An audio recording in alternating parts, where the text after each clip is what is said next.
വയനാട്ടിലോട്ട് നമ്മൾ നിർമ്മിച്ച ഒരു ഫുഡ് ട്രക്കാണ് ഈ കാണുന്നത്. നമ്മുടെ യൂണിക്കോൺ കോച്ചസിലെ പുതിയൊരു വർക്കാണ് കേട്ടോ. അപ്പോൾ അതിപ്പം നാളെയും മറ്റന്നാളായിട്ട് അത് ഡെലിവറി ചെയ്യും. അപ്പോൾ നമ്മളൊരു സൂപ്പർ ക്യാരി നമുക്ക് കിട്ടി ചേസായിട്ട്. ആ ഒരു സൂപ്പർ ക്യാരിയിൽ നമ്മളൊരു ഹോട്ടലിൻ്റെ ഒരു ചെറിയ സെറ്റപ്പ്, നമ്മുടെ ഫുഡ് ട്രക്ക് 2 ബാനർ വരുന്നുണ്ട്, എക്സ്ട്രാ ടേബിളും കാര്യങ്ങളൊക്കെ വരുന്നുണ്ട്, പിന്നെ 3 സൈഡ് ഓപ്പണിംഗ് ആണ്. അപ്പോൾ ഈ ഒരു ഫുഡ് ട്രക്ക് നമ്മൾ 5.5 ലക്ഷം രൂപ മുടക്കിയാണ് നമുക്ക് ചെയ്തിരിക്കുന്ന ഒരു ചേസായിട്ട് വന്നൊരു വണ്ടിയാണ് കേട്ടോ. അപ്പോൾ നോർമലി ഇതൊരു 7 ഫീറ്റ് ലെങ്ത് ആണ് ഈ ഒരു സൂപ്പർ ക്യാരറ്റ് വരുന്നത്. അപ്പോൾ നമ്മളൊരു എക്സ്ട്രാ ഒരു 3 ഫീറ്റോടെ നമ്മൾ എക്സ്റ്റൻഷൻ കൊടുത്തിട്ടുണ്ട്. പിന്നെ അതുപോലെ തന്നെ നിങ്ങൾ പല ആൾക്കാരും പല വീഡിയോയിൽ ചോദിക്കുകയാണ് ഇത് കുറച്ചാളെ ഓടത്തുള്ള MBD പിടിക്കുന്നതൊക്കെ ഒത്തിരി കമൻസ് ഉണ്ട്. അതുകൊണ്ട് ആവർത്തിച്ച് പറയുകയാണ്, നമ്മൾ വണ്ടിയുടെ രജിസ്ട്രേഷൻ കാര്യങ്ങളെല്ലാം നമ്മൾ എടുത്തു കൊടുത്താണ് ചെയ്യുന്നത്. ലീഗലായിട്ട് ഒരു പ്രശ്നവുമില്ല. ധൈര്യമായിട്ട് നിങ്ങൾക്ക് ഈ ഒരു സംരംഭം തുടങ്ങാവുന്നതാണ് ഫുഡ് ട്രക്കിൻ്റെ. കാരണം ഇത് ലൈസൻസ് ഉൾപ്പെടെയാണ് കിട്ടുന്നത്. നമുക്ക് എക്സ്ട്രാ അഡീഷണൽ മോഡിഫിക്കേഷൻ ഒന്നുമില്ല, ലീഗലായിട്ടുള്ള മോഡിഫിക്കേഷൻ മാത്രമാണ് നമ്മൾ ചെയ്യുന്നത്.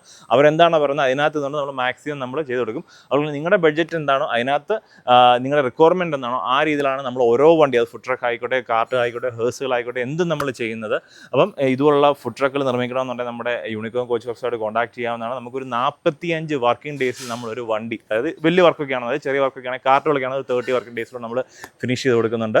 അപ്പോൾ എന്തായാലും വീഡിയോക്ക് നമ്പറുണ്ട്, കോൺടാക്ട് ചെയ്യുക. കേരളത്തിനകത്തായാലും വെളിയിലൊക്കെ ആയാലും ഏറ്റവും മികച്ച രീതിയിൽ ഏറ്റവും നല്ല മെറ്റീരിയൽ വെച്ച് നമ്മൾ ഫുഡ് ട്രക്കുകൾ നിർമ്മിച്ച് കൊടുക്കുന്നുണ്ട്.